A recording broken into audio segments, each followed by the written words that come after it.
Hello, everyone. I'm Dijon, I'm Amir. and welcome to the Mustardcast, the podcast about the art of storytelling and how it's used across different mediums. Make sure that you like, comment, and subscribe if you want to see our channel grow, and to click the notification bell so that you're notified when we post. There's some stuff going down in the apartment below me. They're doing some construction, so it might be a little bit of noise, maybe some hammers every now and again, a drill or something. But I'll see if I can fix that. Kind of drown it out in the edit. But if it's in the background, sorry to the people listening and to you, Amir. But yeah, you can start. Okay. I guess I'll start with yesterday. I watched Violent Night, which was really good.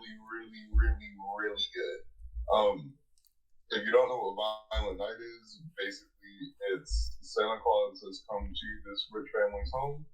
But they're being held hostage by these robbers, and he has to kill all of the hostage takers to save them. It was actually it was, I'm not gonna say it was good. It was fun. It was a lot of fun for a movie, and it didn't overstay its welcome. It didn't try to be anything it wasn't. It didn't pretend to be anything different than just like a schlocky action flick. But it was pretty fun. I enjoyed it. Santa Claus in that movie was like this really cool like Viking, like they dove into like Scandinavian style Santa Claus, which is really cool. It didn't really explain his backstory though, which I guess I kind of would have liked, but I guess for the mystery of it, because he's still Santa Claus, you can't really explain Santa Claus' backstory without ruining the mystique. But it was a lot of fun. It was a whole lot of fun. I hope they do a sequel in the future, just because this felt like Die Hard, like with an actual Christmas theme to it. It was really fun. Hey, you shut your dirty mouth. Die Hard's a Christmas movie. No, I'm not saying it's not a Christmas movie. I'm saying for the people who like think Die Hard's not Christmassy enough to be a Christmas movie, this is Die Hard with a Christmas wrapping on it. If you complain about Die Hard not being a Christmas movie, this is Die Hard, but like Santa Claus is the main character. So now, what do you have to say? But yeah, I enjoyed it a lot. It was very gory, very gory, but I loved it. Other than that, I've been reading a lot of Dresden Files because I haven't really had much time for anything other than audiobooks. The Dresden Files is still very good. It's still one of my favorite book series of all time. Right now, I'm on Proving Guilty. So Dresden gets asked by Molly, who's his best friend Michael's oldest daughter, to help her get her boyfriend out of jail. But at this point, she is now living out of the house despite being 17, and is a goth person dressing just and acting just as a goth person raised in a Christian household would, which is hilarious because Michael, who's Harry's best friend, and their whole family are like staunchly Christian. Like Michael's whole thing is he's literally a holy knight. So it is very funny to see them going at it and her being out of the house. And Molly's mom really hates Harry, partially because he's a wizard and Christianity and magic don't really mix. And also because now she thinks that Harry is the reason that Molly is the way that she is.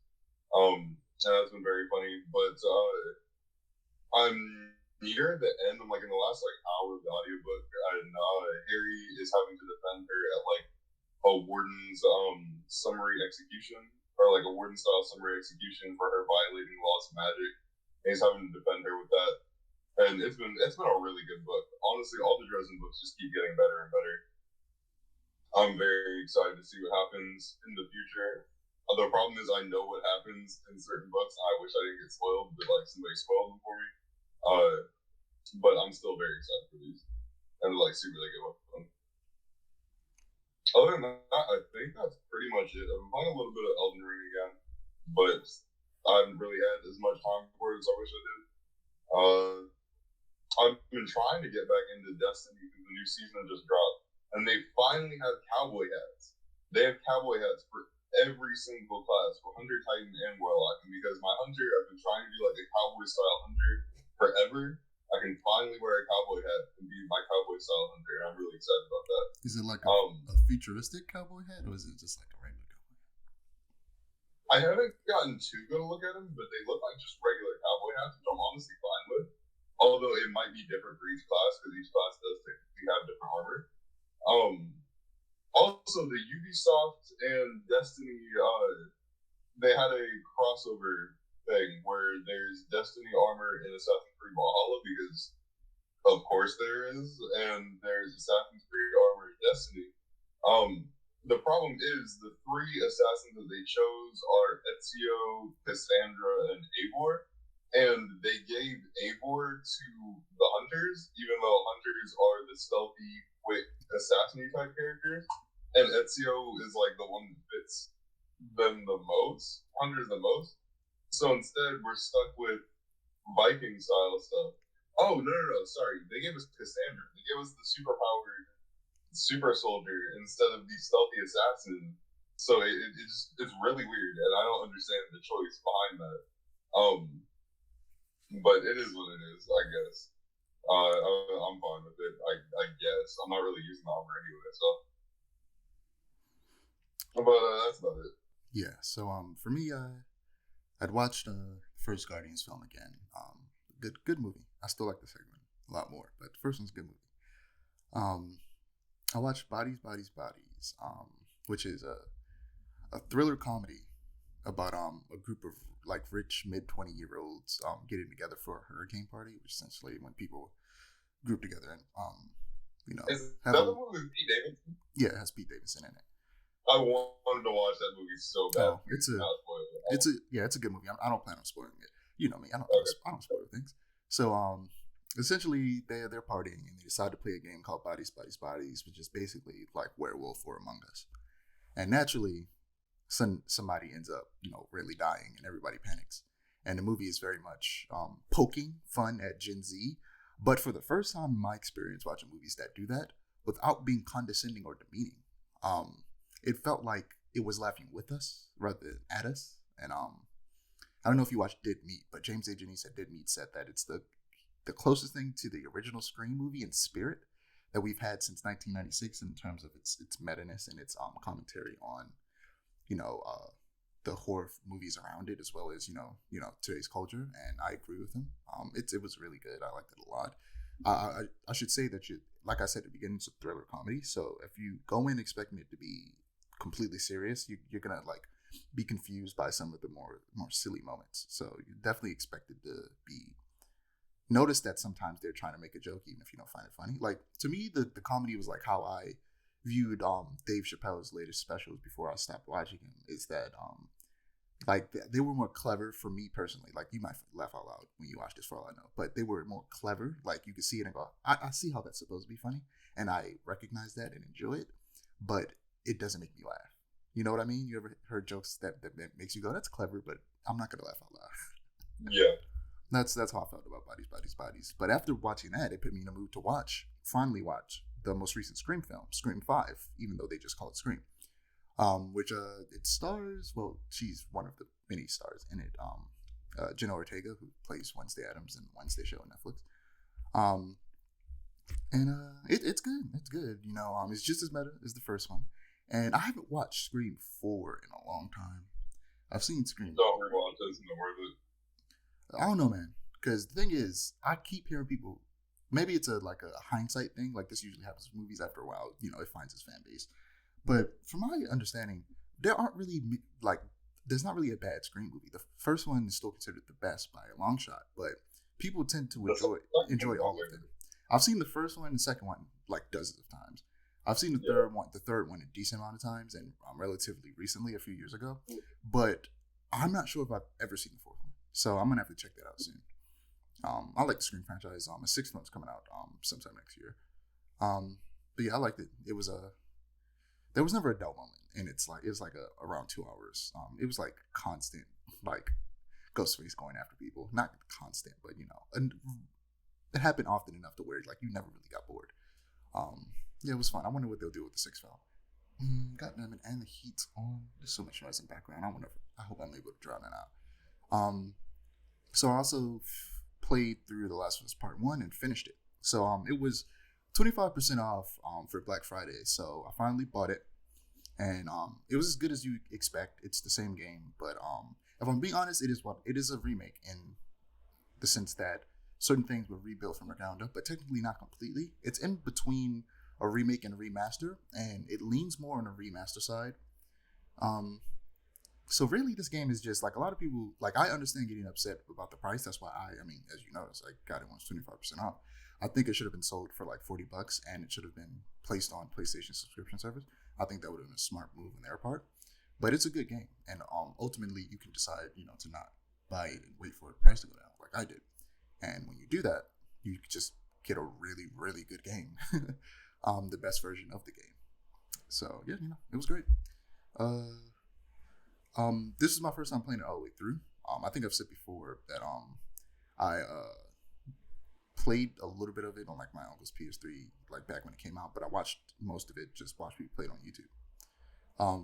I wish they implemented Part 2's gameplay mechanics, but I understand that would have required a lot of reworking and would have made it, closer to being a remake, because they would have to rework the enemy encounters and a bit of the level design to implement some of the amazing stealth action combat in the second game. Like I said, it's legitimately Last of Us Part 2 is top 5 stealth action games for me, up there with like Dishonored and like Metal Gear and Splinter Cell. That's how good it is for me. You got to try it out one of these days. Moving on to animation. Did you watch the Game Awards? No, I was working throughout the whole thing, and I'm so mad. Because usually, like, when I'm working, I have a bit of freedom to, like, watch stuff on my phone here and there as long as I'm being sneaky with it. I had no ability to do that. I was driving the entire time the Game Awards was happening. I was so mad. Yeah, so they showed a trailer for, well, not a trailer, but a clip from the Super Mario Bros. Movie. And have you seen that clip? No, I've not. Have you checked out any trailers from the awards? I've seen the Jedi Fallen Order. I've seen most of the game trailers. Okay. I've seen the Jedi Fallen Order trailer. I've seen the Death Stranding trailer. Yeah. So I don't remember most of what else was announced, but I've seen most of the trailers. I can do it. Yeah, we'll get to that later. But essentially, it was just a short clip from the movie of Mario walking through the streets with Toad on their way to the castle. And the most surprising thing about it is that they're actually using Mario music in a Mario movie. And for those watching, if you're wondering why that's a big deal, it's because most video game adaptations use little to no music from the games, which is, I know, it's wild. Like Sonic or Castlevania, the Castlevania cartoon on Netflix, they didn't use a lot of music from those games. Usually that's due to the fact that the studio making these adaptations have to pay out of pocket to use licensed music for this game. From the game, I meant to say. Which is wild, I think, personally. But Nintendo probably let them use it for little to no cost, or Illumination could afford it. Maybe, I don't know how much money Illumination makes. But the Mushroom Kingdom... probably Despicable Me. Yeah, the Mushroom Kingdom looks amazing, and it's chock full of references to the games. Like, I think something like Mario should be, because it's just, it's a very old franchise, and it's been around for a long time, since the mid-'80s. So, yeah, I'm happy to hear video game music in a video game adaptation. Hopefully the next Sonic movie has a lot more Sonic music in it. I know for a fact that Castlevania, the next season, won't have a lot of Castlevania music in it, because I follow Samuel Dietz, one of the directors or producers on the series, and yeah, he talks about how they just can't get a lot of music on the show because it costs too much. And I feel like when somebody's adapting your stuff, you should give them a pass on using some of the music from what they're adapting from, so that they can actually pull on that nostalgia and actually get the vibe of the game. But that's just me. Okay, so moving on to comics. I have something for comics because I've actually read some stuff this week. All right, good. Yeah. You want me to start? Yeah. Okay. I read the newest Batman issue, which was absolutely insane. I've heard about it. I don't know if you know what's been going on with Batman recently, but there's this robot called Failsafe, which is a ridiculous little buddy. He's basically Batman's contingency plan for himself, which is very strange because he said multiple times that the Robins and the Justice Leaguers contingency for himself. But he made a robot which is him, but stronger and faster without any of the inhibitions of Batman's. You know what's so funny, bro? You know what's so funny? What? The last episode of Batman animated series I watched was his Silicon Soul, which was the second Hardak episode, where Hardak was destroyed in the previous Hardak two-parter, Heart of Steel, part 1 and 2. And he made Hardak, before he was destroyed, he was making robot clones of people. He made one final robot clone, and it was of Batman. And it, like, the robot thinks that it's Batman and is going around trying to be Batman, but then it learns it's not Batman and goes to find the remains of Hardak, and Hardak takes control of it again, and it's Batman fighting a robot that knows all of his moves, but is a robot, so it's stronger, faster, smarter. Literally, I just watched a Batman animated series episode about it. It was a great episode, by the way. Silicon Soul, or something like that. It's called Silicon Soul, I'm pretty sure. But yeah, no, that was just a neat coincidence. That is a very funny coincidence.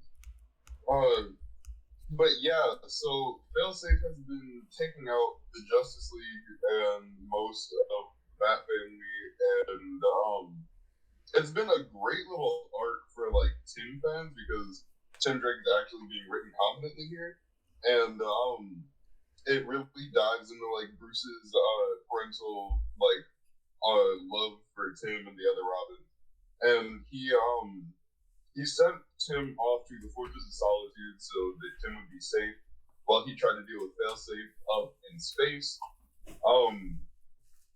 And I still can't believe that I'm actually saying this out loud. Failsafe beat Batman pretty bad, and then Batman fell from space, from orbit, survived, landed next to the Fortress of Solitude, got up, and started fighting Failsafe. There's only so much disbelief that I can suspend.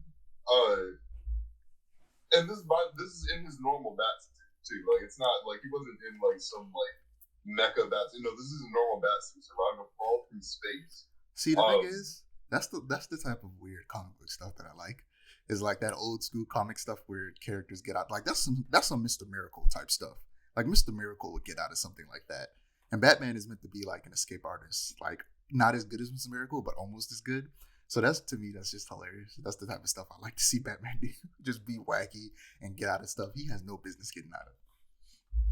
It was just so like I love Batman. I'm a huge Batman fan. You know I'm a huge Batman fan. Anyone that watches this is a huge Batman fan. But he's a human, a regular human in a bat costume. There's no way. But Amir, there's no way that he survives a fall from space. He's Batman. Uninjured and he gets back up and keeps fighting. He's Batman. That's just all the explanation you need. But it was, oh my god, I was like, there's no way. It was written by Chip Zdarsky. Yeah. So like, the same guy that's been writing the greatest Daredevil series in the past like 12 years. This greatest wrote Batman falling from space. Is it the greatest? Well, don't get me wrong, it's really good. But I'm just saying, Daredevil has been a consistently well-written character for like his entire existence. Oh, he definitely has. Like, I don't think there's a bad Daredevil run, because every time I'm going through Daredevil comics, like I read the like volume about what's that character's name, where Echo's introduced, and I read all of Chip Zdarsky's, at least his first run before the current run that he's doing on Daredevil.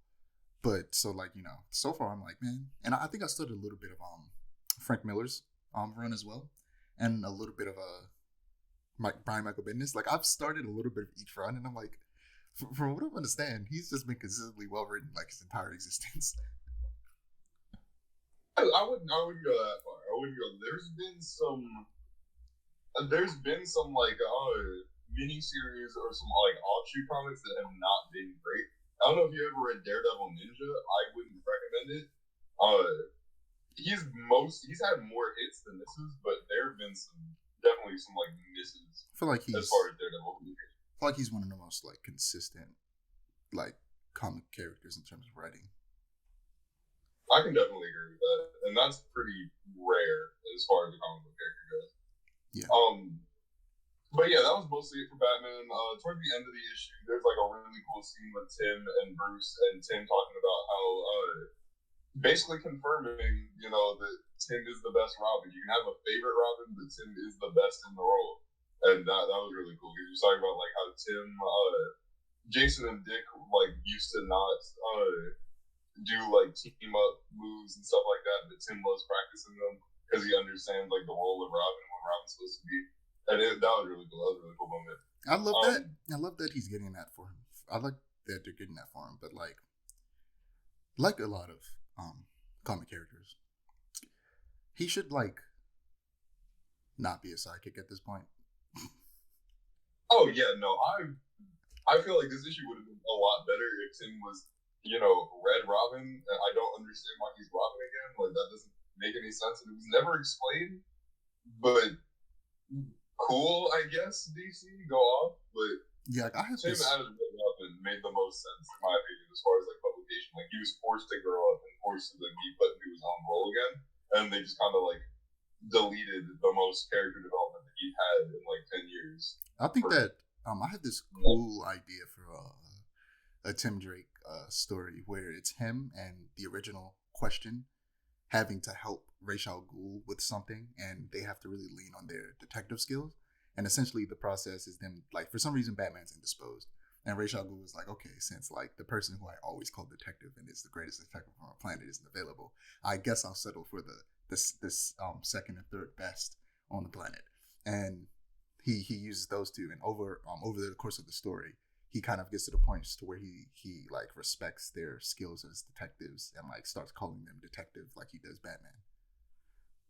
Which is really funny because they're both better detectives than Batman is. So I would love that personally. I think that would be a really cool story. I also just want more Vic Sage. I've been reading a lot of Question comics as well recently. Like his old '80s run it's so good. And I started reading the Many Deaths of Vic Sage again, which is his Black series label, which starts out really good. It gets really, really, really weird really quick. Yeah, on my the DC Infinite app, I have a bunch of different like list of comics made separated by characters, and I have a whole question section that's full of both Vic Sage and Renee Montoya stories. So I'm hyped to get into that. I have so many comics in not my backlog. I do have some comics in my backlog, but comics in like that I plan on reading eventually. But there's just so many. I got to figure out, like, come up with a list of like prioritizations. But so I've been reading Trigun lately, naturally after the hype of the news from a couple weeks ago. Continued reading Maximum, still good. I only read like an issue because I don't know. When it comes to reading Trigun, I've just been on and off. But there was also another trailer for Trigun Stampede a few days ago. Seeing as it's being aired next month, it's going to begin airing next month, so they're advertising the hell out of it. I'm honestly excited for it, and I hope that Studio Orange sticks the landing. Wonder Woman Earth 1 Volume 2. So I finished it a while ago, but I had like written my notes down so I could talk about it on later episodes. But this will wrap up my notes on Wonder Woman Earth 1 Volume 2 before I finally read Volume 3 and start writing notes about that. So there's very little action in this comic, and that's not to say there's not a decent amount, but it's not as much as I feel like you would expect. And that's not a fault of the comic, because Diane is a celebrity in this world and preaches essentially peace, love, and feminism. But she also, of course, suits up as a Wonder Woman to prevent violence when necessary. But the governments of the world are afraid that Wonder Woman is a spy for the very technologically advanced nation of skilled immortal warrior women known as Themyscira. So like Diana is struggling with how to help heal the world, But she feels like she's not doing enough fast enough. And she also is aware that the Amazons can easily take over the world and force peace, but she understands that removing free will is wrong, obviously. So Dr. Psycho, who's, a Wonder Woman villain, appears in this, but he's very different from how he is in the comics. In this, he doesn't have any powers whatsoever. In this universe, he's instead just a very skilled emotional manipulator and actor. And essentially, what's that phrase that's used for men who are afraid of women? Do you know what I'm talking about? Incel. That's exactly what it is. He's basically an incel, and he literally has like a video, like kind of like the Riddler in the Batman, except like for incels. Even though that was also for incels, kind of. Don't talk about Riddler like that. I love Riddler. No, he's definitely an incel. But he did nothing wrong. He did nothing wrong, but he's definitely an incel. That's a wild statement. But he's the goodest of boys. He's done nothing wrong. I don't care what anyone says. But I also read Nubia and the Justice League. Nubia's comics have just been amazing for me personally. I still have the last 2 issues of Nubia and Nubia, Queen of the Amazons to read. But Nubia and Justice League was great. I like to just support anything Nubia so that DC can see that she's popular and do more with her. I don't often read teen books, but Nubia and Justice League made me, want to, because every character in their interaction with Nubia is written very, very well. It's written by the same woman who's been writing Nubia since Nubia and the Amazons and some other stuff. But the comic is also a celebration of Nubia's 50th anniversary, so it's very congratulatory of her. It's a fun one shot, definitely worth the read. For anyone who wants to get into Nubia in general, you can start with Nubia and the Amazons, and then go into Nubia Coronation Special, and then after that, check out Nubia Queen of the Amazons, and then this very story, Nubia and the Justice League. None of them are longer than 6 issues. In order, and the Amazons is 6 issues. Coronation is a special, so it's one shot. Queen of the Amazons is 4 issues, and this Nubia and Justice League is also one shot, so it's 1 issue. So yeah, she also has a story in DC Pride 2022. So yeah, Nubia is a great character. Radiant Pink, issue 1 released, and it was a fun start. Radiant Pink is a streamer who's using her superhero persona to help herself get more views, but she does this by pretending her and Radiant Pink are 2 separate entities. So she tries to be in 2 places at once using her teleportation abilities, and like a combination of that and pre-recorded segments and help from her friend. So those damn near daily streams and charity work leaves her in a constant state of exhaustion with no time to herself or to find love. That's essentially her personal arc in the story. The overarching plot is that she after using her teleportation powers, she essentially makes portals. That's how she teleports. It kind of there's a battery, so it goes down, and she uses a portal despite the fact that she's running out of juice, and gets teleported to a different dimension. She was teleporting sick children out of a hospital that was collapsing. But now she has to find a way home because she's stranded in a place she doesn't know where she is. I don't know if it's a different dimension or just a different planet. It might just be a different planet because there's some alien stuff. The Radiants came down, dropped on Earth from space, some Power Ranger stuff. So, yeah, the secondary conflict is that she took a nurse with her that was helping her get the people out. But that nurse happens to be working with the group of people that are trying to kill her and take the Radiant. And were also the reason that the hospital collapsed. So yeah, Radiant Black. Marshall and Nathan are getting used to sharing the Radiant power. Meanwhile, a giant robot lands on Earth. So Radiant Black and Radiant Pink team up to go check it out. Yeah, that's all I got for comics. So moving on to TV and film. Well, real quick, yep. I did want to mention the new Nemesis series that's coming out. I don't know if you ever read Nemesis or not. But there's a new Nemesis series dropping on the 19th, so in 7 days. It's going to come out in a week. Nemesis, what's that? It's basically Mark Miller's version of Batman. Is that the one where the dude's dressed in all white? Yeah. Only he's a villain, and it's really not good. It started out great, it really did start out like super awesome, and I was really excited to see what was going on with it. I'm very happy that I pirated it because I would have been really mad if I paid for like all 6 or 7 issues, because after like issue 2 it starts getting really bad. But with the way that the first Nemesis series ended, I don't know how they're gonna continue it, because I don't want to spoil anything, but it's really like there's not a way for them to continue with Nemesis at the very least. If they want to continue in the world, it would have to be a different character. But like even somebody picking up the Nemesis mantle, that wouldn't really work with how Nemesis ended. So, but I'm interested to see what happens. So did like the main character do something horrible?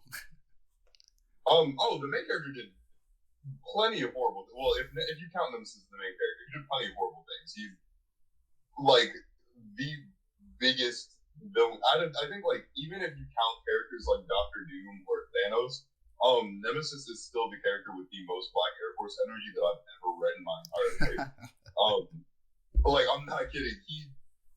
Do you care if I spoil it? I mean, I don't really plan on reading it. Spoiler alert. Okay. So spoiler alert for everybody. So basically, Nemesis, he chooses. He's like this really famous cop killer. He's been killing like all these cops in China for like over a decade. Nobody's been able to catch him. The series starts. It literally opens with Nemesis like torturing this one cop like on these subway tracks, and then the train comes, kills the cop, and then Nemesis blows up the track so like it flies out into the air and like destroys like half of the city. And then he's like, "Oh yeah, I love all this death and destruction, blah blah blah blah." And he starts out really, really, really charismatic. Like he's a really cool character in the first 2 issues. He's really charismatic and stuff. And then he sends out this like verbal global warning to this one cop in America who's like the ultimate super cop. Like think of like Captain America was like an actual like street cop. He's like the ultimate super cop or whatever.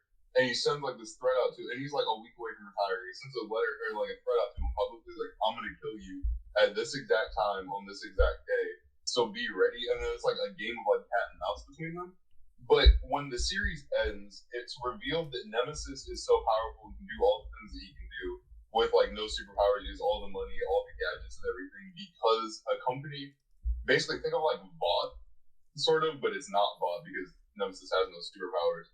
But like they fund like one really rich person every like 100 or so years to be like the ultimate villain, and like the person's like terminally ill or whatever.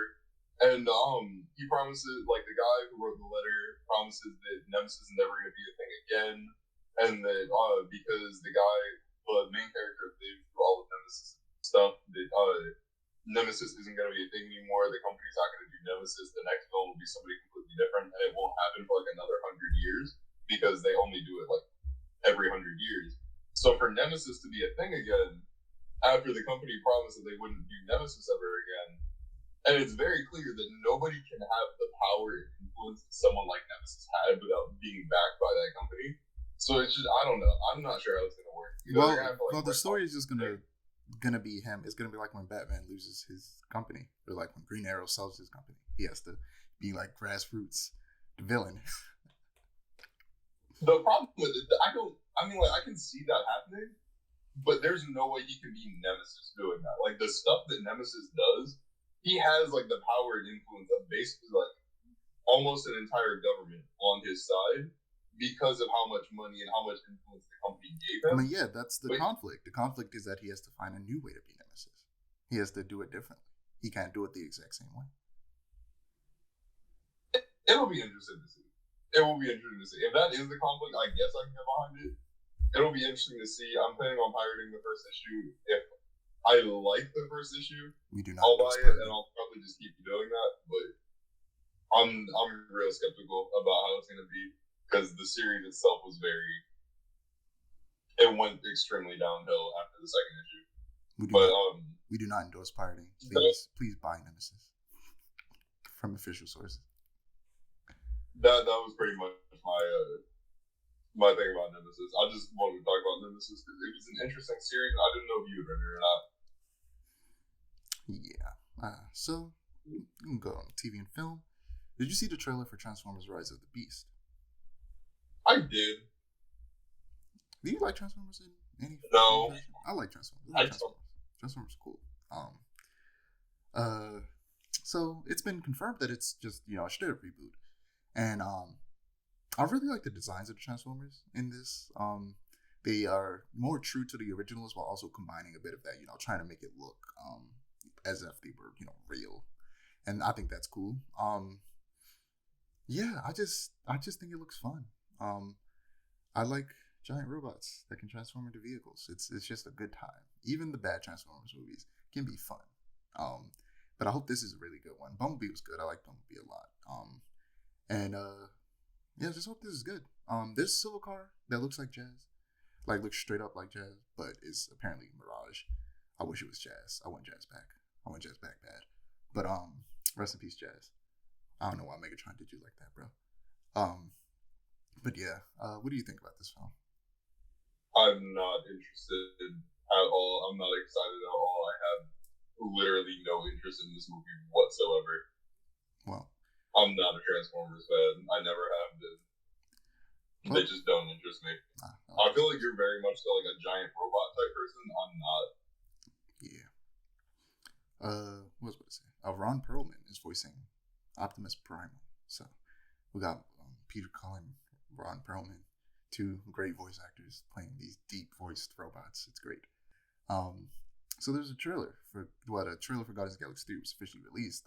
It is seemingly the same trailer that was shown at E3. Not E3, Comic-Con a while ago. Yeah. They're in a version of their like original uniforms from the comics from back like in 2007 or something like that. During Annihilation. And the trailer it wasn't like, honestly, it wasn't a particularly good trailer. It was an alright trailer. I'm excited for the movie simply due to the fact that the last two Guardians films are amazing, and I just assume the third one's going to be great, especially since this is James Gunn's last Guardians film. He's going to, go all out. I'm excited to see Adam Warlock. Adam Warlock's a very interesting character that I just want to see more of, and he's in the Guardians game. He's a very pivotal character in that game. And I'm interested to see how what they do with him in this. I wonder if we'll see or get any hints about like what they're going to do with the Nova Corps in this universe, because I have an idea for the Nova Corps, but I'm going to get into that after I hear your thoughts. Also, this was the reason I ended up rewatching the first Guardians film, because I saw the trailer and I was like, I want to watch Guardians. But yeah, thoughts on the trailer? I don't see Rocket making it out alive. It makes me a little upset. People are debating whether Drax or Rocket will die. And a lot of people are leaning towards, well, it goes back and forth, but a lot of people who I follow specifically on Twitter are leaning towards Drax. I haven't seen a lot. I've seen like 2 people mention Drax. I've seen most people mention Rocket, and I don't want anything to happen to Rocket. I can care less about Drax, honestly. I like Drax in the comics. I think Drax Rocket's gonna be fine. I think Rocket's gonna make it. I don't think they're gonna kill Rocket. I think they might kill Drax though. My thing is, people have been like thinking Rocket's gonna die. It's the same thing with Captain America. People were thinking Captain America was gonna die like all the way back in like Avengers #1. Like I remember reading articles about that, and people being like, "Why Captain America is not gonna survive?" And every single movie that featured Captain America in it, there was like 10 articles. Why Captain America is not gonna survive? Blank, blank, blank, blank, blank, blank, blank. And he still technically isn't officially dead. So I'm hoping that the same thing's gonna be true for Rocket, because people have been saying Rocket's gonna die since like Guardians 2, and he's still here. Yeah, I think so. I really think it's not Rocket.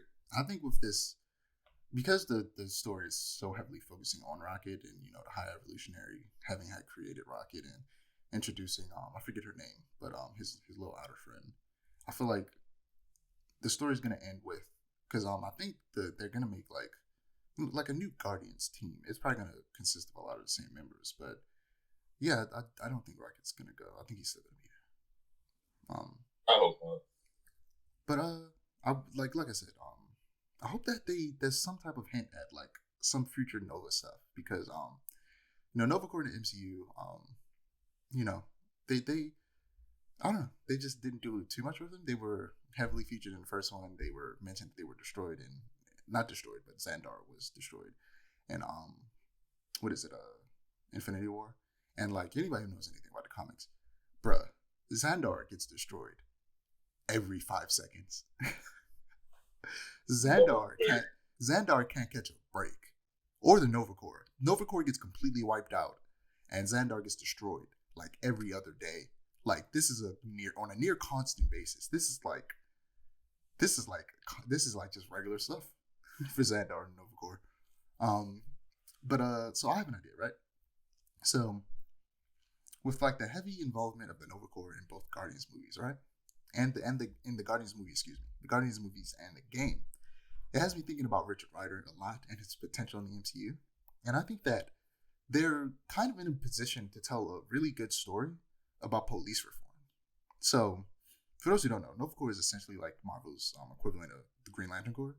You know, they're like a galactic police force. And with the destruction of Xandar and a good portion of the Novacore, in both during that attack as well as back in the first Guardians film, during those, like, the story could be like Richard could have become, you know, the Nova Prime, and during those 5 years after the snap was helping survivors in a similar fashion to the way Captain Marvel was in other parts of the galaxy, along with the remaining Nova Corps.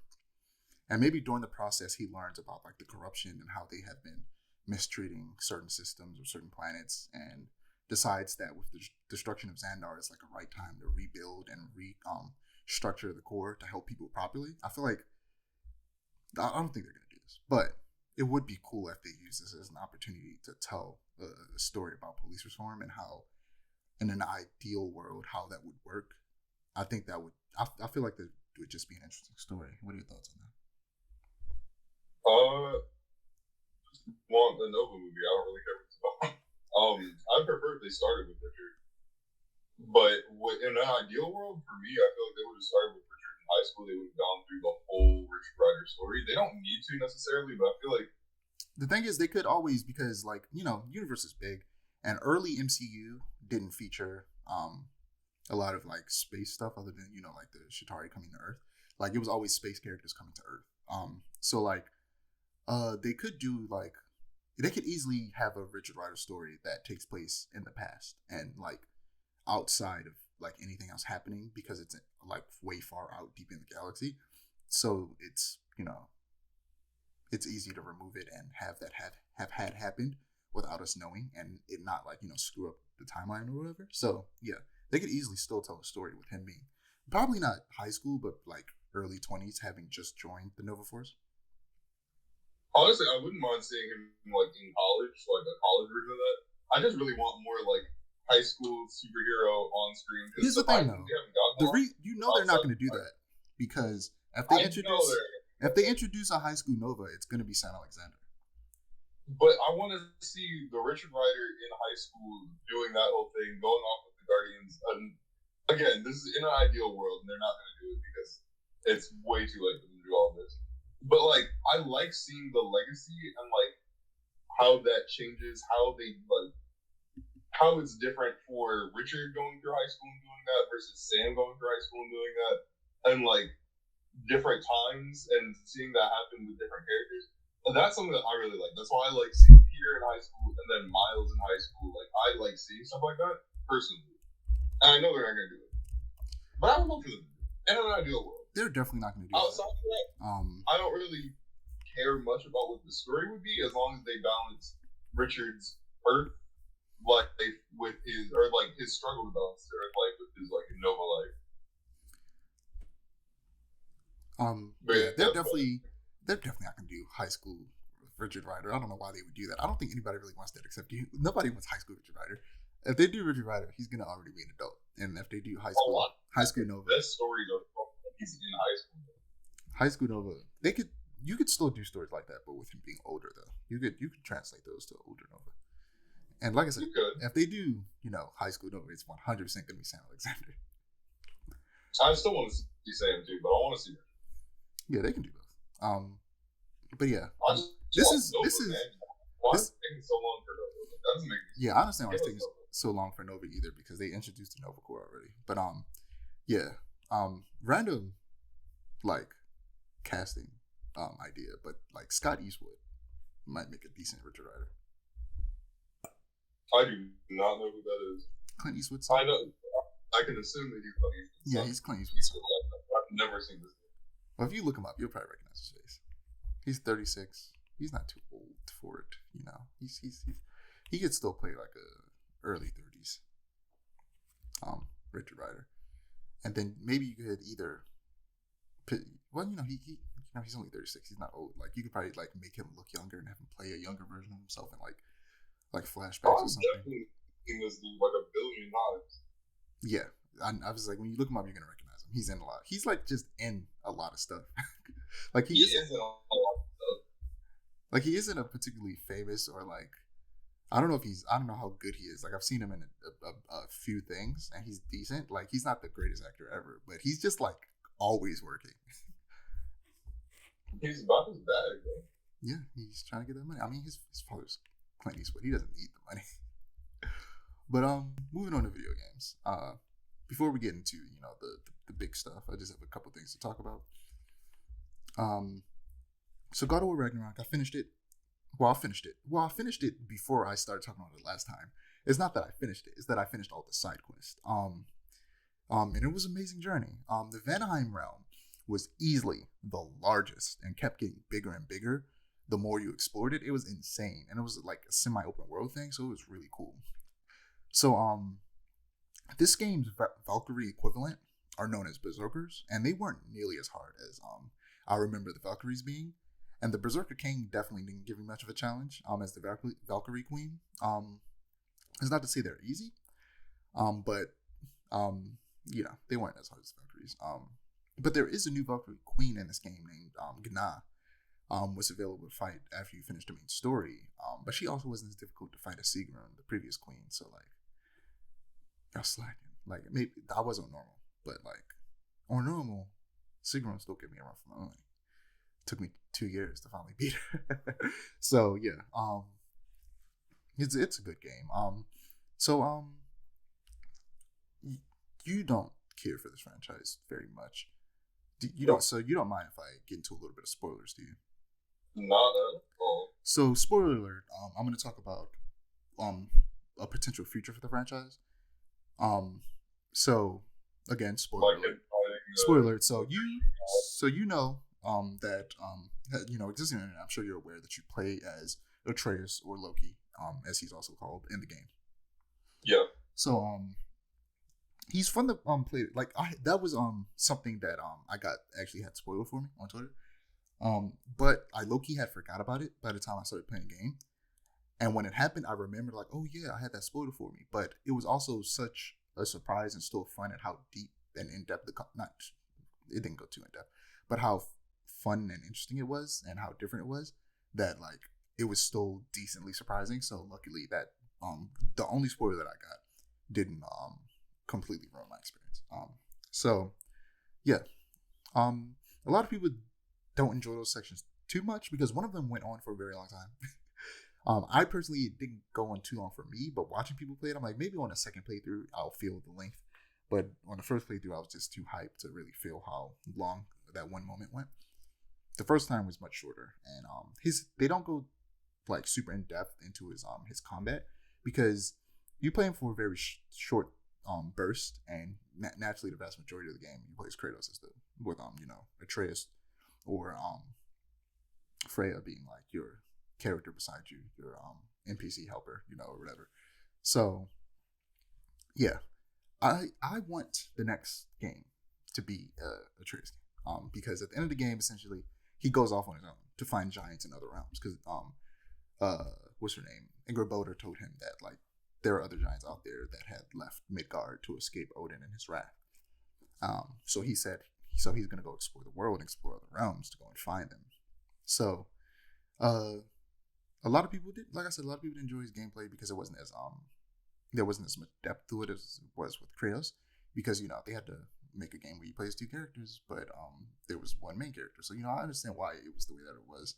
But in a sequel, whether it's a solo Atreus game or another God of War where you play as both characters, like Atreus is never going to be NPC again. If he appears in a game, he's going to be playable, most likely, unless he's like a very small part of the story. Like he pops in, but he's still doing his own thing.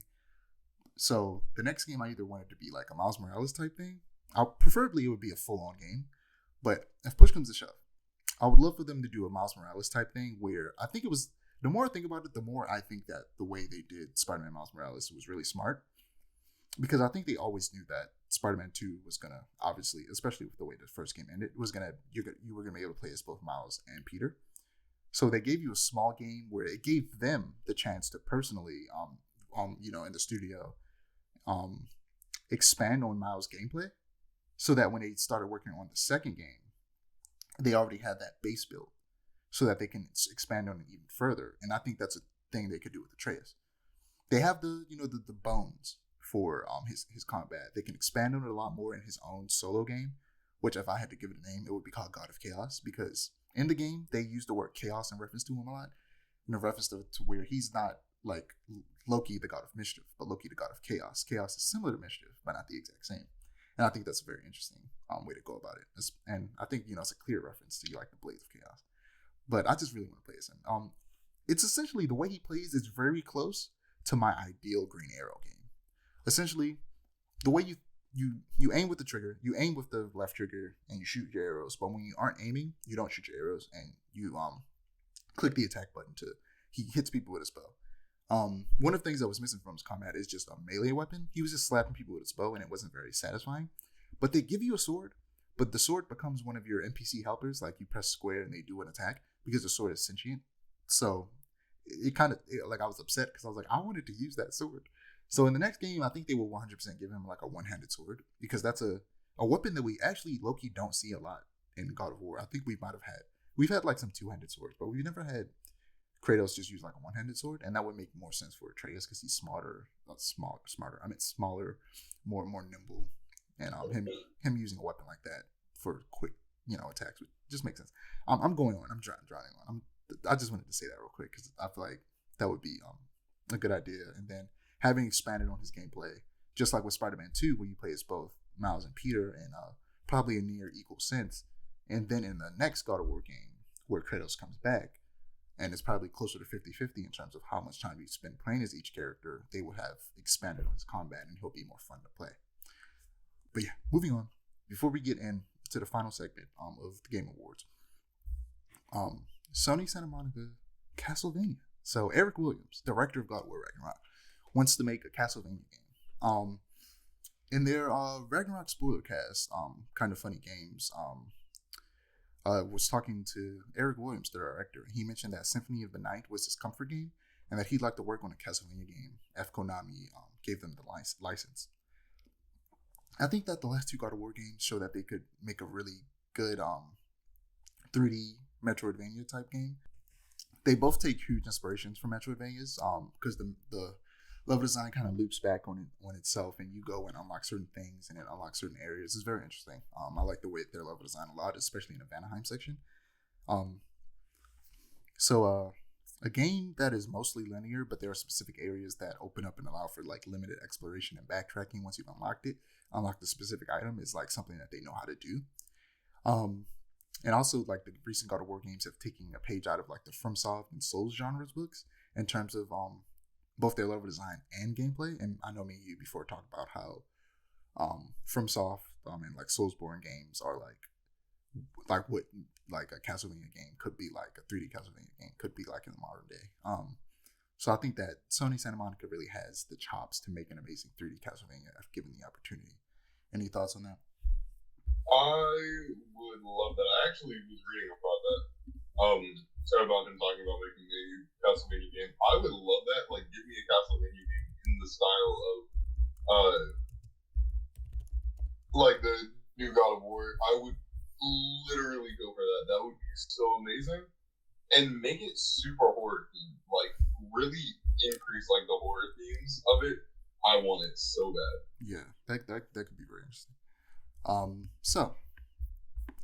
Getting into the Game Awards, we're going to start off with the winners of awards, and then we're just going to get to the announcements. So, for Best Adaptation, naturally, Arcane won.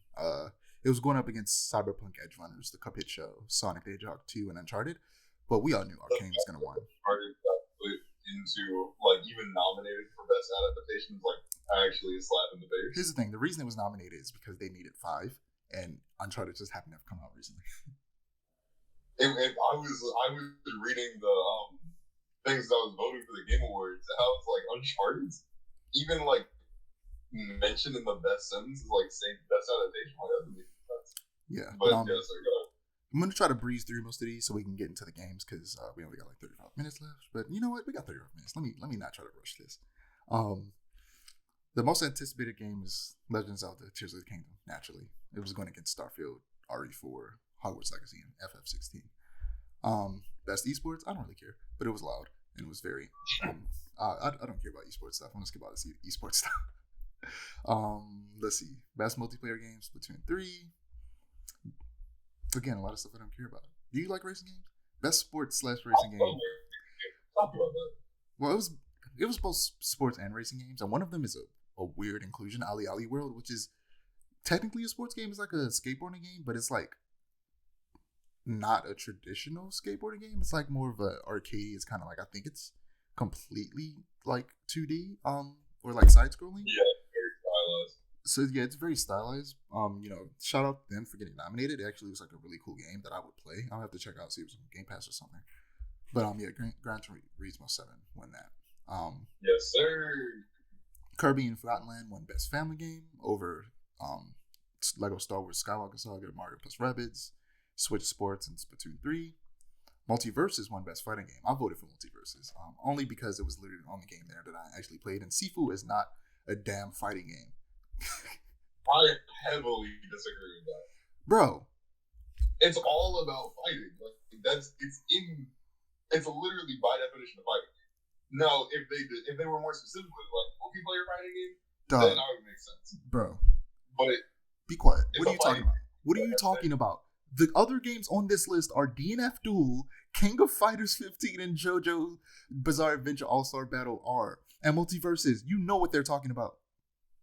And you know, hold up. You know what their actual?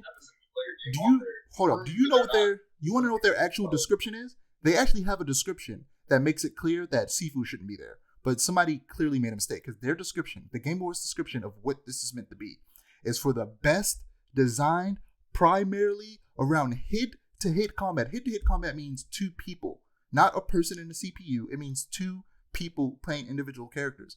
There is nothing like that in Sifu.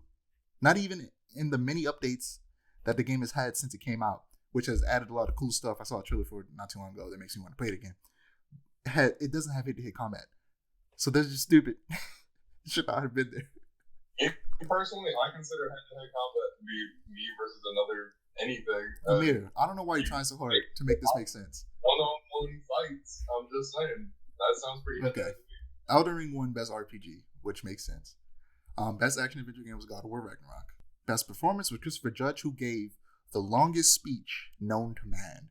He stood up there for 10 minutes talking, and he was just very emotional. He poured his heart into this role, and I watched like I said on the last episode that we talked about God of War Ragnarok. I watched a documentary about the making of the first game, 2018. And he also got really emotional in that, and he just this role really is really personal for him as as a father. So like he just got real emotional and started thinking a lot of people and started like he just kept talking. Like they started to play music to like tell him to get off stage, but low-key the music made his speech more hype, and he just kept going. It was so funny, and you could tell that Jeff Keighley was like a little upset. He was like, God damn it, we were supposed to be making a game more shorter this year, and you just wasted a bunch of time. But best audio design was God of War Ragnarok again. Best score, God of War Ragnarok. Best art direction, Elden Ring. Best narrative, God of War Ragnarok. Best game direction, Elden Ring.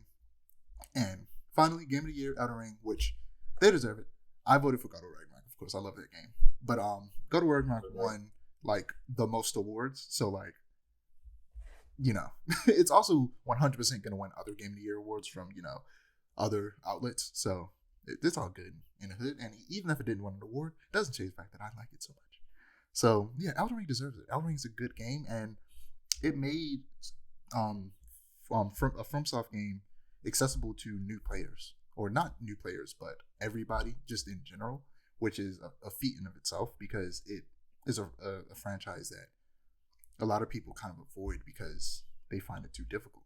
But they built a game that, from the sounds of it, not even purposefully on Miyazaki's part, the way he talks about it, that is, accessible to everybody because you can just tackle it in any way, and you could stick to the easier sections until you get good enough to move to the harder sections. So yeah, it's a great game. It deserved it.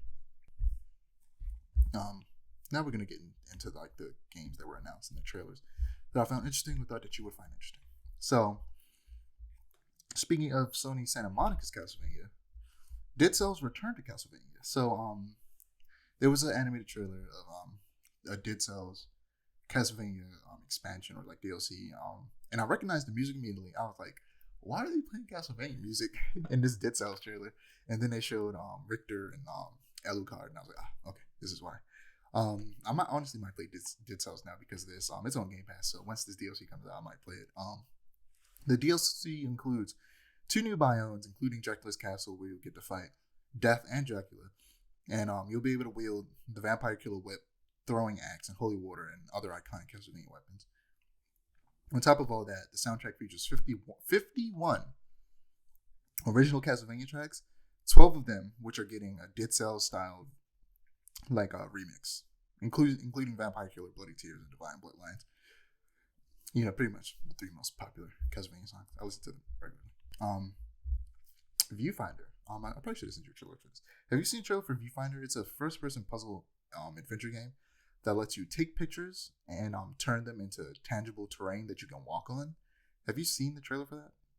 I have not seen the trailer for that. Sounds pretty. Yeah, it has like Portal vibes. Like, imagine you pull out the photo, you sit it in front of the it's first person, so you sit it in front of you, and then like it essentially is like it become, I don't know how to describe it because it's kind of trippy, and it just enters the space, and you can walk up to it and it becomes part of the terrain. Like the image becomes a part of the terrain. It becomes 3D. It's very cool. I don't know how to describe it. Like when you watch the trailer, it's really cool. So Banishers Ghost of New Eden. Now this interested me a lot because it is an action RPG by Don't Nod, the developers of Life is Strange. This is a very different game from what they usually make, so I'm interested in how it turns out. So according to GameRant, Banishers Ghost of New Eden is about 2 ghost hunters who also happen to be lovers. The problem is that only one of them appear to be alive. As such, Red Mac Wraith continues the work of banishing tormented souls with partner Antea, I'm not sure how to pronounce his last name, Dorte's supernatural support. As they search for a way to bring Antea back, the result is an adventure full of sword fighting and magic, as well as heartfelt storytelling intermixed with difficult decisions. Those decisions will also serve a major role mechanically in Banishers Ghost of New Eden. According to early details about the action RPG, depending on what challenging decisions players make, the story of Banishers, I don't know why they say the name of this game so many times, the story can change dramatically. So you kind of, there's still going to be some player choice elements similar to like, the shifting narratives of Life is Strange games. So that's cool. An action game with those type of player choice elements are dope. It's a dope idea. I feel like it's something that I want more of. Just like finding a way to incorporate player choice in games is always great because you want to make a game. The main thing that makes a video game is the fact that it's interactive. The fact that you control what's happening. But oftentimes, the story, as good as they are, they're linear and they only go the way that the writers write them. But, every day we get closer to those stories becoming even more interactable and you also being able to affect the story itself. So the day that we can get action games that also incorporate this type of branching narratives would be, it's going to be dope.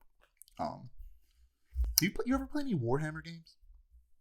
No, I'm not a huge Warhammer fan. I'm getting into the lore, but I'm not real huge into like the games or anything. I've never played Warhammer. Closest I've ever done is I have some Warhammer Magic the Gathering cards, but that's about it. Yeah, they have some really cool like CGI trailers, but they showed a trailer for Warhammer Space Marine 2, and it looks like Dynasty Warriors, but like it's like if Dynasty Warriors and Doom had a child. So it's like a really bloody and gory Dynasty Warriors where you play as a Space Marine, those big dudes in the suit armor. It looks cool. And I'm not a big Warhammer guy, but the most recent Warhammer games have been like looking interesting. Like what is the not Vermintide, Darktide. Have you seen like gameplay of that? I have. still isn't necessarily my cup of tea, but I can understand why people are interested in it. Yeah, it looks cool. Space Marine looks like something I might be interested in. I have to check out some reviews and some gameplay to see if I like it. So there was a trailer for Armored Core 6: Fires of Rubicon. It's coming in 2023.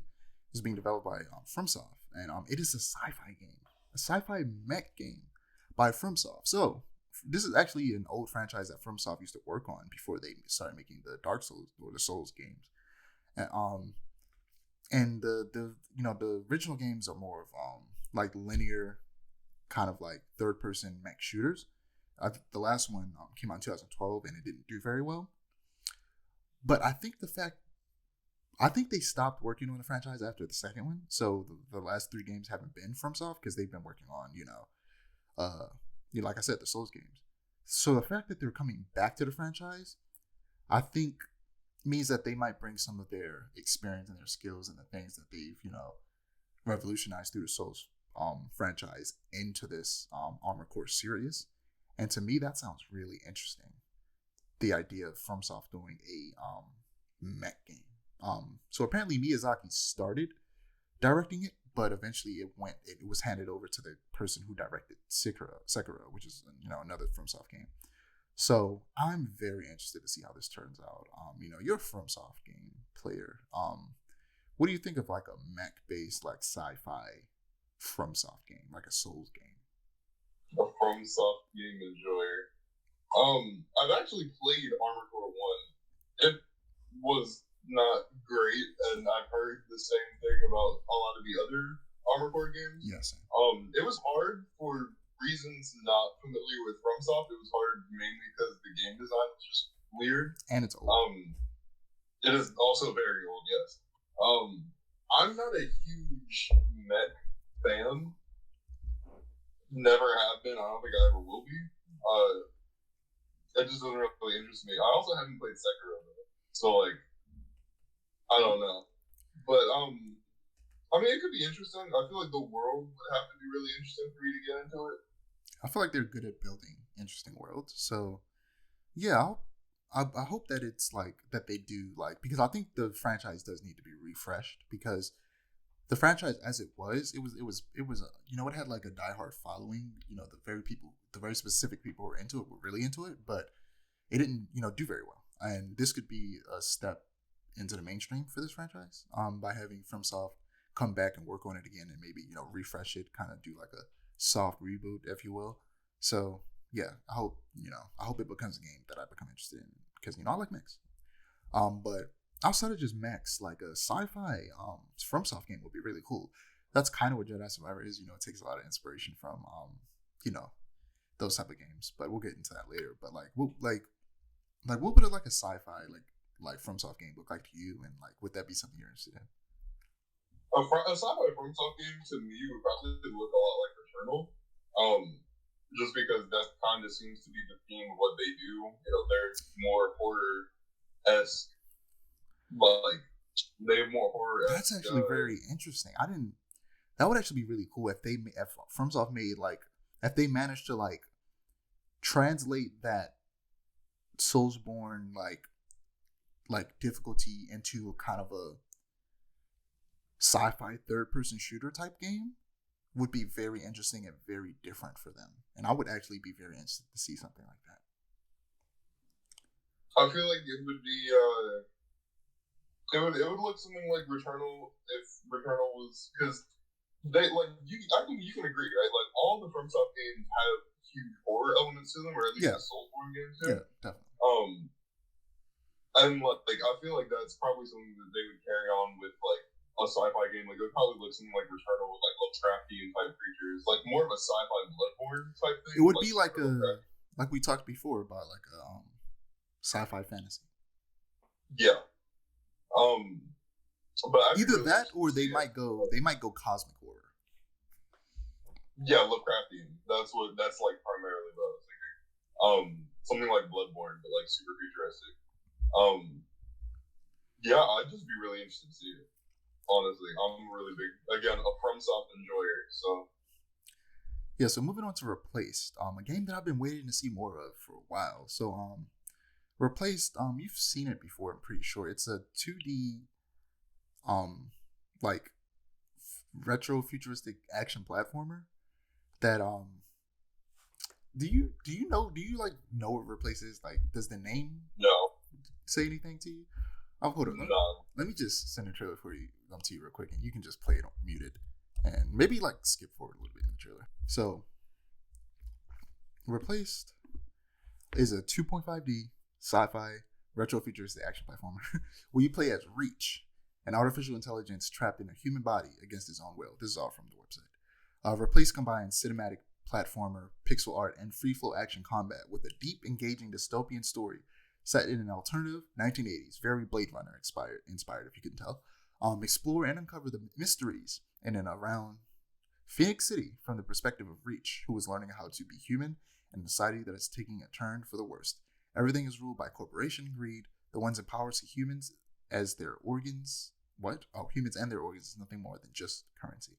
It'll be on Game Pass day one, so I'll definitely be playing it, but it just looks really cool. In fact, when you watch this trailer, you should watch the trailer again later. It is big specifically the Batman vibes. When I tell you that every 5 seconds there is something that looks specifically like it came out of the Batman, I'm not joking. There's a moment where he's walking through neon-filled streets in the rain. There's a moment where he's literally walking through water, guiding a bunch of people with a red flare. I'm not joking. Just like the scene out of the Batman, except it's it's in 2D and it's a side scroller.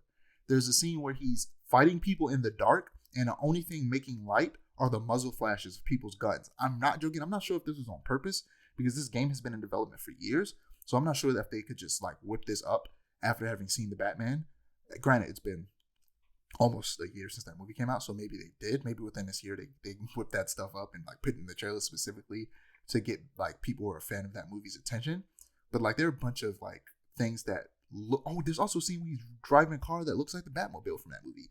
Like I feel like it's not. I feel like it's on purpose. Like maybe those scenes were already in the game, but then they saw the Batman and was like, okay, we got to throw these scenes in the next trailer we put out so that people who like the Batman, we can pull those people in since we have a similar vibe. Like it low-key does feel like a 2D Batman game, and it makes me low-key want this studio to make a Batman game in this style. And it's also very cinematic. It's called, they describe it on the website as cinematic platformer with pixel art mixed with like 3D as well. It just looks really pretty. And you remember when I told you, I think I told you this about like an idea of like, what if there's like an animated series or movie, but it was like a side-scrolling pixel art type movie. This game is what that movie would be. Like this game looks like a movie that's just a side-scroller pixel art movie, but you play it. It's just a dope looking game, and Game Pass is really good for these like indie type games, and yeah, I'm excited for it. They don't have a release date, but they just said that what platforms it'll be. It'll be on PlayStation and stuff like that too. But I'm paying for the subscription service, so I'm gonna play it on there. But yeah, any thoughts before we move on? It looks interesting. At the very least, the art style looks interesting. But what's that new game that came out? I don't remember what it's called. It looks like that as far as like gameplay style goes, and like being 2.5D. Like it's like War of the Worlds inspired. It's like this alien invasion, really unique art style. Somerville. Somerville. Yeah, Somerville. Yeah, one of the people I was watching like react to the trailers actually said the same thing. Yeah, no, that was my first thought. Like I had to skip forward to like some game, like for some reason obviously not for some reason, it was like story reasons, but it was like focused on like the newspaper or whatever. I had to skip past that. Yeah. But yeah, no, immediately when I went to gameplay, I was like, this looks like Somerville. Yeah, it was definitely compared to that by some people. So, Hellboy, Web of Wyrd. Did you see this trailer?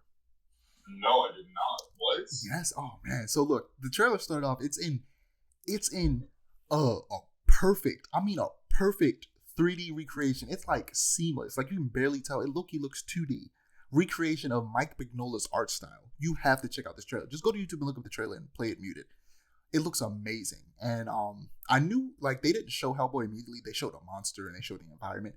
And then they showed Hellboy in shadow, and I immediately could tell it was Hellboy because you saw a very small glimpse, but you saw a bit of his fist in the shadow, and I was like, this is a Hellboy game and the Mike Mignola art style. Let's go. Hellboy is voiced by Lance Reddick. And and the game is being developed by Upstream Arcade, which is a studio behind a game called West of Dead, which was a cover-based twin-stick shooter. This game is not that. This game is they describe it as a brawler, like an action brawler, and apparently, is there any gameplay trailer? Yeah, there's some gameplay in the trailer. Okay. And there's also some other screenshots out there if you want to just see what the art style looks like. But like so the story is you follow Hellboy as he's tasked with recovering an agent of the Bureau of Paranormal Research and Defense who has gone missing, fighting supernatural adversaries and navigating strange and terrifying locations. So I think it's gonna be kind of Souls inspired, and it's mostly melee focused. They didn't show him using his gun, so I'm not sure if he has it or not. They've only showed like hand to hand combat.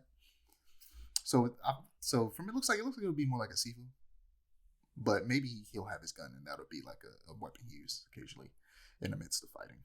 But it looks interesting, and it's Hellboy, and it looks visually stunning. It's like exactly Mike Mignola's art style. It's insane. Are you looking at it? I'm like getting ready, but I'm planning on looking at it in a couple seconds. Have you ever read Hellboy? No, it's on the Comixology subscription service, and it's been like in on my list in the app for a while. I haven't gotten around to reading it yet. On my TBR for like 2 years now. You said what? I said it's been in my TBR for like 2 years now. Yeah, I'll get around to it eventually. But yeah, moving on to Tekken 8. They showed a new trailer. It looks cool, visually stunning. I didn't realize how much better it looked than Tekken 7 until somebody showed like side by side shots. I'm like, damn, this game looks good. I'm hoping some new mechanics get introduced that will make me want to play it, because I'm not big on Tekken. I like watch people play it, but I don't really like playing it like that. But it's not my game. But maybe they'll introduce something that'll get me interested. We'll see. Street Fighter 6 on the other hand is my type of game, and they had a new trailer. I think they revealed the release date a while ago, but I don't remember. But they said it's releasing June 6, 2023, which is cool. They officially revealed DJ, Marissa, Manon, and JP. DJ's old character. He's been there since Super Street Fighter 2. Marissa, Manon, and JP are new characters. Marissa is a big Greek woman. she's a big woman, and she's like a brawler. She looks like she like some people thought she would be a grappler, but nope, she just punches you hard and kicks you really hard. Manon is a French ballerina fighter, and she like does a lot of ballet moves while she fights. And JP is essentially the new M. Bison. He uses psycho power, and that like that purple energy that M. Bison uses, and he looks cool. His design is really dope. They all look very unique and interesting. Oh yeah, and DJ, he's back. He looks good. He's cool. His new design is great. I'm excited. I'm really excited for this game. Did you see that Street Fighter 6 trailer? No, I didn't. Honestly, I haven't been seeing most of the newer trailers for Street Fighter 6. You're just waiting for Cammy. Yeah, kind of. Honestly, my hype has died down for Street Fighter 6. I know it sounds really weird. I'm still planning on getting it. Probably not day one anymore, but I'm still gonna get it sooner to when it comes out. That's definitely a day. It's definitely a day one purchase for me. We'll see if I pre-order it. I'm not sure. It's up for pre-order now, but I usually wait till last minute pre-order stuff. I do too. I'm not joking. Like, I pre-ordered Cyberpunk maybe like 5 minutes before midnight. And so did I. Miles Morales like an hour before midnight. Like, I do that like all the time. Like for me, never on purpose. Like even for games that I know I'm going to play, like Ragnarok, I knew I was going to play Ragnarok, but it took me up until like a couple weeks before the game came out to finally pre-order and pre-download it. But yeah, it looks fun. It looks real good. They still have. I'm trying to think the character. I think they literally only have 2 characters left to introduce. That are going to be in the main roster. And that is Zangief and Cammy. So I think the next time we see anything from this game, like a trailer, it'll probably be a Zangief and Cammy trailer. So they showed another trailer for Final Fantasy 16. The trailer called the Revenge trailer. The game releases June 22nd, 2023. I think this was their first time revealing the release date. It's up for pre-order now. It's a fantasy game with hack and slash combat and kaiju on kaiju boss battles. Do you not like kaijus either? I actually really like kaijus. But I haven't seen them done in a way that I would really like. I feel like the current Universal Monsterverse is the closest thing I've seen to something where they're done like how I like. I like my kaijus to be terrifying and like horrific. Really big Lovecraft man. Have you seen Shin Godzilla? I have. No, I've seen the first 30-ish minutes of it. I couldn't find the rest of it online for free. I really want to watch Shin Godzilla though. I know it was on Netflix for a while, but I missed it. But see, I'm trying to watch that too. Me and you gonna have to get together one day and watch it because I want to watch that movie too. And yeah, so yeah, it looks like a fun game. I needed like a preview, a review or something. I just need to see more of the game because I feel like they keep showing us a little bit gameplay, but a lot of story stuff. The boss battles against the icons or the summons as they're called in the old games look interesting. I'm interested. Judas is a game from Game Story Games and Kevin Levine, the creator of Bioshock. Visually, it looks very similar to Bioshock. Very stylized. Excuse me. The Steam page describes the game as a disintegrating starship, a desperate escape plan. You are the mysterious and troubled Judas. Your only hope for survival is to make or break alliances with your worst enemies.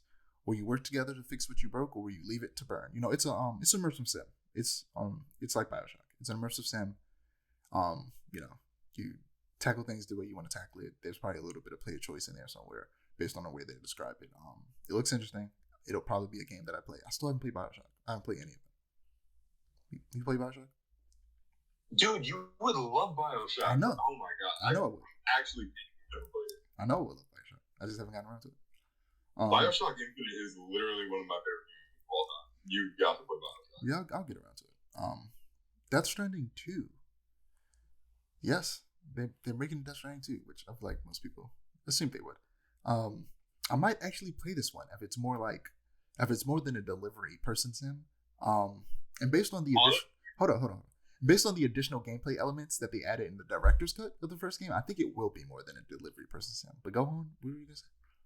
Honestly, I've been looking into Death Stranding a lot recently. For some reason, I don't know why, but for some reason, I think it popped up on my feed on YouTube, or somebody made a comment about it in one of the YouTube videos I was watching. I might get Death Stranding, and that's kind of crazy because I never once thought I would ever say that in my life. But I really might get Death Stranding. It's a very interesting game. It's so strange. I watched a whole story retrospective on it because I already knew I wasn't. Yo, low key. That is exactly what I did. Right after, literally, I think yesterday after, because I was I'm probably gonna play the second one. I need to know what the story of the first one is. Yeah, the story of the first one makes still very little sense. But I love it though. I love that about it. I don't know what I was expecting. I love how weird it is, man. It certainly wasn't that necessarily, but it's Hideo Kojima without the restrictions of Konami. Yeah. So I just love how weird it is. And I think a lot of the ideas in Death Stranding are really cool to me. It's just that it needs to be more than just a delivery sim. There needs to be something else in between that. And the director's cut started to add some more things, started to add some more stealth moments, started to add a little bit more action. If they can make the action more engaging, more frequent, and if he wants to add some more stealth and maybe some more engaging stealth segments, and just make the process of delivering the packages more exciting and more fun. Not just I don't want the gameplay loop to be just managing your weight, like Skyrim minus all the action type stuff. I want there to be action. I want the gameplay loop and the struggle to be, you're trying to deliver these packages, but along the way you have to deal with, fighting these BTs or fighting people that are trying to rob you. I want it to be more of that, and for those moments to be more engaging and more fun. And if he can do that, I'll be all over this game. He's a talented guy, and I'm sure he can find a way to make this. He either is going to do whatever he wants, or he's going to see the feedback and try to iterate, and maybe, make something that people enjoy a little bit more. Because I feel like he was already going that direction with the director's cut. But yeah, that's all I have to say about Death Stranding 2.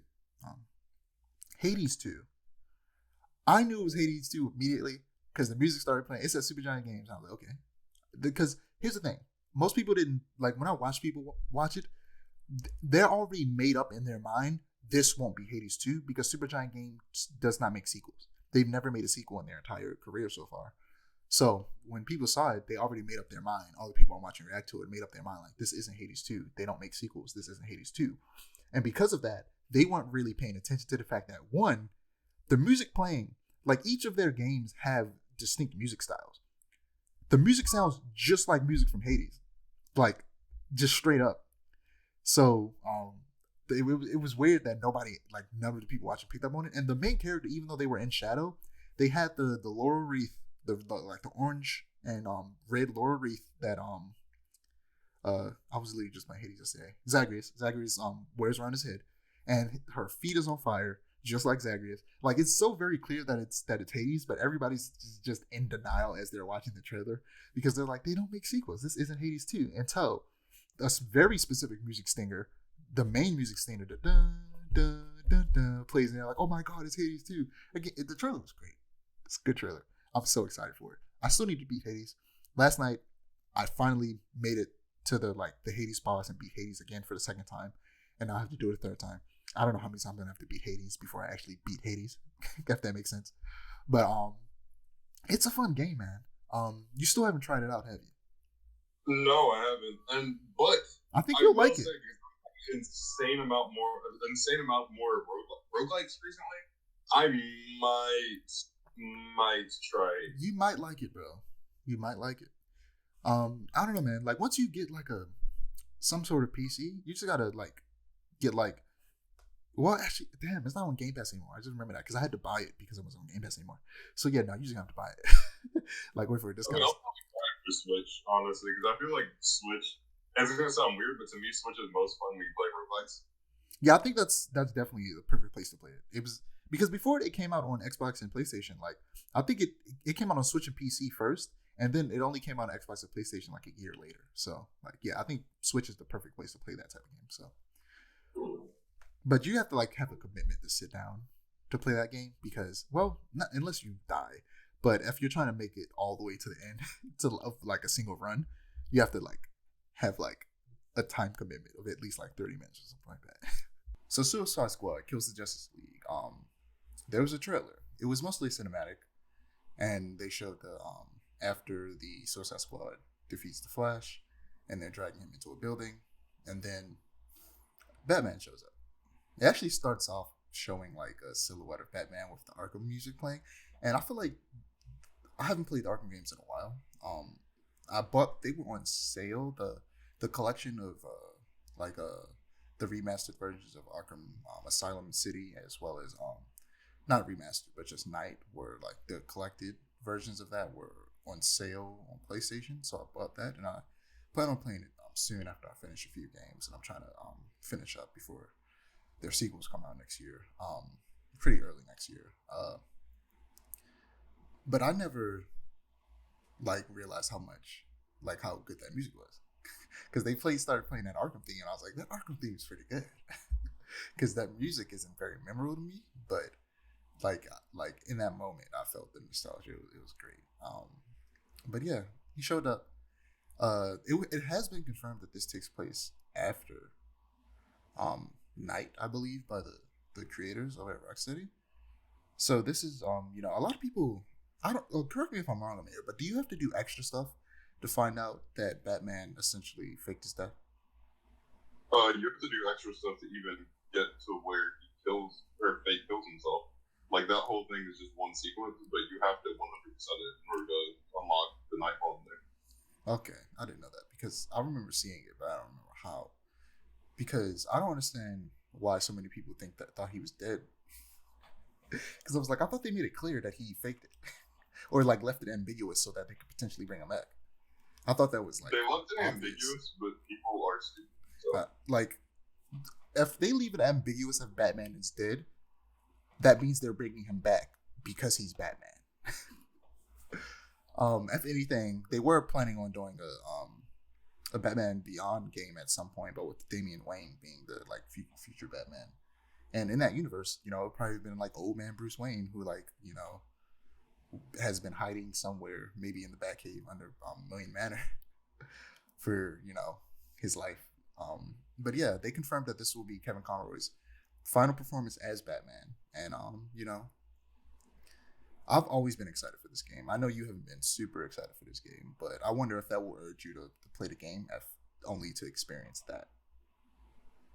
Not really. That's looking more like a YouTube video, but from rumors that I hear about DLC characters, I'm more excited about playing the game. So I might get it after DLC drops. What are the rumors? I've heard that Black Manta and Deathstroke are both rumored to be like playable characters. That sounds amazing. And I love Deathstroke. I love those characters. Yeah, I love Deathstroke. Don't get me wrong, but I'm low key more excited to play like Black Manta. I am too. And I've also heard a rumor. This is a much less substantial rumor, but that Bronze Tiger's going to be one of the characters, and that's something. And Bronze Tiger's in this game, like if that actually becomes like an official leak or anything like that, I'm buying it day one. I don't care if the DLC drops like a year later. I'm pre-order. Yeah, a character I wouldn't be surprised would be DLC because they would add some like really nice diversity to the game. It's like Killer Frost. I could see Killer Frost. Like Killer Frost or someone like Livewire. Those would be dope. I could see Killer Frost more than I could see Livewire. I could definitely see Killer Frost. Yeah. Yeah, I'm excited for it. It's a co-op game, and I feel like it'll be a good co-op game. You know, I feel like superhero co-op games, you know, haven't been reviewed the best lately. I'll say it that much. You know, Gotham Knights done decent. It's just not for me personally. And you know, you like the Avengers game, but you know, it hasn't been. It hasn't been doing very well. But this one feels like it's going to be the type of co-op game that I like, and it just looks fun. It's open world. I've talked about how I want an open world Harley Quinn game that's in the vein of like a Saints Row the Third. I feel like that would suit her a lot. That would be really dope. Maybe this will be the first stepping stone because Harley Quinn's very popular, one of the most popular superhero characters on the planet. And yeah, I wouldn't be surprised if she gets her own game eventually. Yeah, I'm excited for it. Can't wait to see more gameplay, really, because they haven't shown tons of gameplay. I don't even know. Actually, Jeff Keighley said it. It wasn't even shown in the trailer. He said that it was supposed to be released in May 26, 2023. So they've got to be showing something sometime early next year, hopefully. Moving on to Star Wars Jedi Survivor. That releases March 17th, 2023. It's currently up for pre-order. The trailer was good. It showed Cal riding a mount and fighting on it. He like jumps, air dashes, and grapples. So there's like some greater traversal and a little bit more platforming. It looks like. They show him fighting with an ally that is named Bode Akuna, according to some articles I've read. And around the end of the trailer, he ignites his lightsaber, and like two pieces fold down and ignite, making it a crossguard. And I feel like a lot of people so many people I've seen watch that trailer or on Twitter are like, "Oh my god, he has a crossguard now," and like, you know, they're like, "Okay, that's cool," and they keep saying that. But I feel like most people ignore that immediately after that, or not immediately, but a little bit after that. They show him holding it like it's heavier, and also the blade is longer. So it's not just a crossguard; it turns into a full-on two-handed longsword mode, which I think is cool. Yeah. What were your thoughts on that trailer? The crossguard itself looks a lot like Stellan Gios's lightsaber, I think is his name, from the High Republic, which is really cool. Because the High Republic is great, and more people should read it. And I feel bad, because I haven't been reading High Republic as much as I wanted to. But it looks a lot like his lightsaber. Like, there's supports that come down to, like, support the crossguard. And it's not like Kylo Ren crossguard, where, like, it's just, like, straight up lightsaber plasma coming out of the side. It's like supported by a little metal piece. It looks pretty cool. What I'm really interested about is the pre-order bonuses include different blasters to match with different characters. Like there's Obi-Wan blaster. They also did DL-44 blaster, and like one for Luke Skywalker. And we didn't see Cal shoot in the trailer. Yeah. But I wonder if it's going to go for your like I don't want to call him like a Han Solo type partner, but like you're obviously more gunslinger-esque partner character that's like alongside you. I look-y forgot about that because when I was watching the trailer, I was waiting for him to use a blaster, and he never did. And I was like, wait, why isn't he using a blaster? Shouldn't he have like a blaster? Because in the pre-order bonuses they showed he had a blaster, but also with those pre-order bonuses they show him with he has different costumes. Like he has a Han Solo costume, he has a Luke costume, yeah, and like Skywalker costume, like really like the costume he wore at the end of A New Hope, where he was getting his medal. Yeah, the medal ceremony. Yeah, and there was a third one. I can't remember what it was, but it was an Obi-Wan Kenobi costume. Doesn't hurt. Yeah, shout out to them having more than just different colored ponchos. I hope they bring back the ponchos though. I do. The ponchos are fine. I was gonna say chill because I still love that free Kashyyyk poncho, bro. Every time I replay the game, I start with that free Kashyyyk poncho every single time. That is. Yeah, it's just the fact that it was only ponchos. Like, what if they add like a Star Killer skin or something like that? That would be dope. That would be cool. Especially since there's a double lightsaber mode. Like, there are 4 lightsaber modes in this game now. Because before, you had an attack that used it like 2 separate lightsabers, but now you can officially full on just use it in 2-bladed mode, single-bladed mode, double-sided, and also the longsword mode. So yeah, there's a lot more being added to it. You could freeze like time essentially before, right? Yeah. Well, it wasn't so much frozen, but it was like super slow. Yeah, because I was trying to remember if that was a thing before, because it's been a while since I've played that game. You know what I would really like them to see them do? You know that mode they added in DLC that kind of was like a chest kind of thing? It was. I would love to see them expand on that and make it actually like chess, where like 2 separate players can play either locally or online, and you can like set up your pieces of enemies and characters and like make them fight each other and see who wins and like get a certain number of points. That would be cool, because it's something I tried to do on my own, and I was like, it just didn't work the same because like the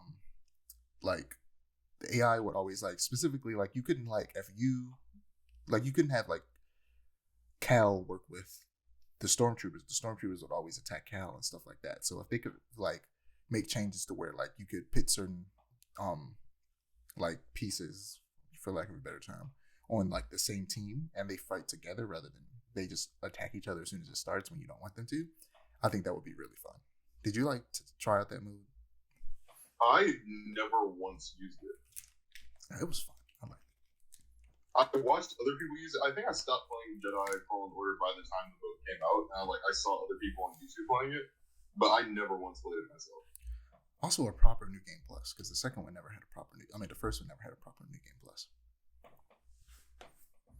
But yeah, moving on to Forspoken demo. So there was a Forspoken demo on PS5, or what, is this a PS5 exclusive? I'm pretty sure it is. Exclusive, unfortunately. Based on the fact that it barely, I'm not gonna say it doesn't run well. It's not like the PS5 can't handle it. It's just like it's not. It needs some more work. It needs some more time in the oven. This game, honestly. But the first time I played it, I did not enjoy it. In fact, I was like upset. I was like, man, I'm not liking this. And I found everything overly cumbersome to use, and like the environment looks ugly. I still stand by that part.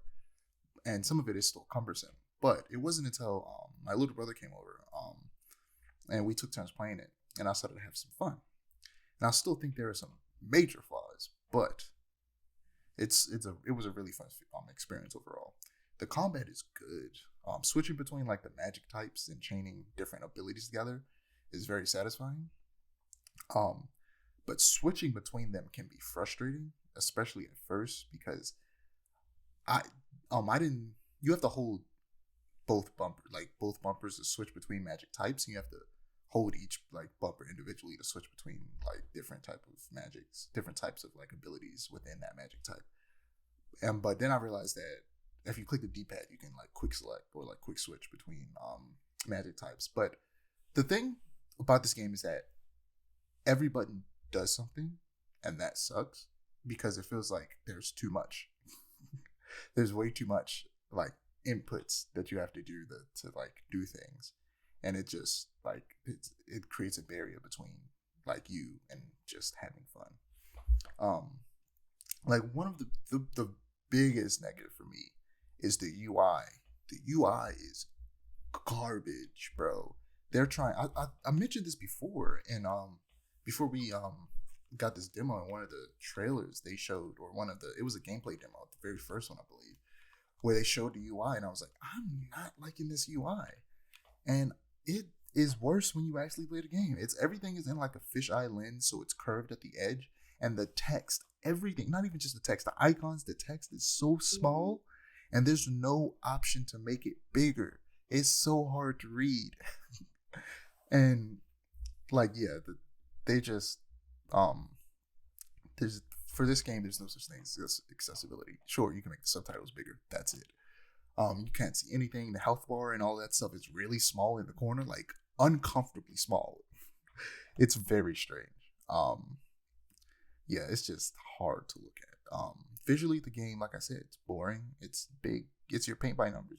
Big, empty, realistic open world. The enemy design is not. There weren't too many enemies in this gameplay specifically, but they weren't too interesting. Honestly, like the combat is the best part. There was barely any story in this demo, so I didn't get a feeling for that.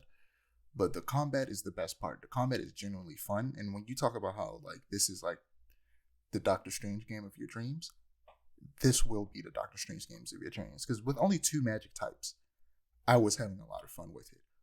And there's like at least 2 or 3 others have magic types. Because what I was using, the red magic and the purple magic, which is the purple magic is the earth magic, the red magic is obviously the fire magic. And then there's the green magic, which is lightning, and the blue magic, which is water. And those weren't in this. So I can only imagine how much more fun it is with those 2. Yeah. The parkour. The parkour is fun. There's just, I don't know. I wish you could either. There's probably a way to upgrade how fast you move. Maybe you could potentially move faster, because if you can move faster, it would be fun. It would be more fun. But yeah. Otherwise, there were certain magic abilities I didn't have, like the surfing ability that means I couldn't be able to fully give an opinion on that. But the little bit I had, it was decently fun. But yeah, combat's fun. Everything else, not so much. This is the type of game like a Sonic Frontiers where I want it to do well so that we can get a sequel, because in a sequel I feel like they can make it better.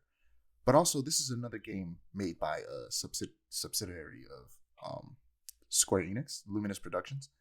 And I have a similar problem with this that I have with Guardians of the Galaxy, which is made by Crystal Dynamics, which is no longer owned by Square Enix, I believe. I believe they sold them.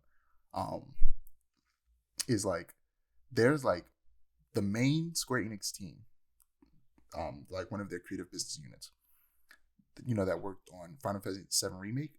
There's something that their smaller team, or not necessarily smaller, but other teams under them could learn from that game.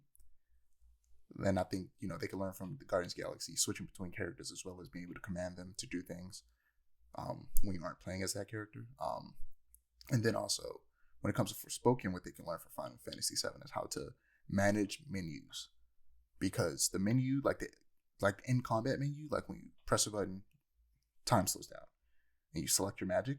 I think they need to optimize that in a sequel, or I don't know if they have enough time to optimize it for this game, but in a sequel for sure. But as a graphic designer and who wants to get into UI and user interface and user experience design, and use that to make my way into the game industry, looking at this UI was frustrating. But you see anybody play it? No, I haven't at all. I didn't even know the demo was out until you mentioned it, and I completely forgot the demo was out. And then you just mentioned it now, and I haven't heard anything about it. Yeah, any thoughts on what I said? We tend to have widely different tastes and opinions in games, so I'm not taking that as much of anything, but Our opinions in games are so different, it's weird. Because we have similar opinions in everything else but games. Games is where we differ heavily most of the time. I mean, we have a lot of, there are a lot of games that we like Dishonored and stuff like that. But most other games, I feel like when it comes to open world games specifically, you're more into that RPG type stuff, like The Witcher and the most recent Assassin's Creed games, where I don't like that type of stuff.